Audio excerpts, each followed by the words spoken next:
นมึงจะยกแต่งดูน้ำสวมคนโตก็เหมือนว่าคือมึงนะนอนดูไปถึงมึงอ่ะนอนดูตารางเลย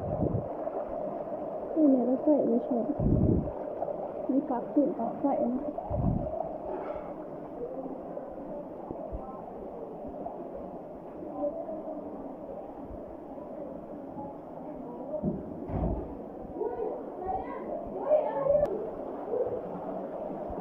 ระยะอีกนิดนึง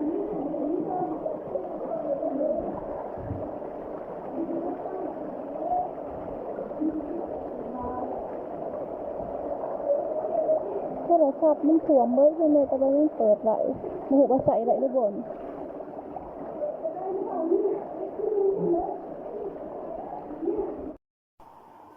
เป็นบ่พี่น้องน้ำถ่วมได้ค่ะเป็นบ่เพื่อนได้สาม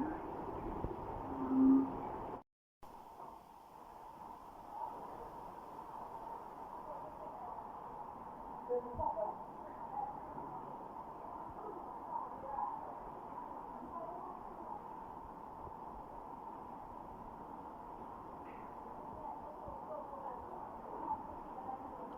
นะพี่น้องไฟบ่ช็อตโอ้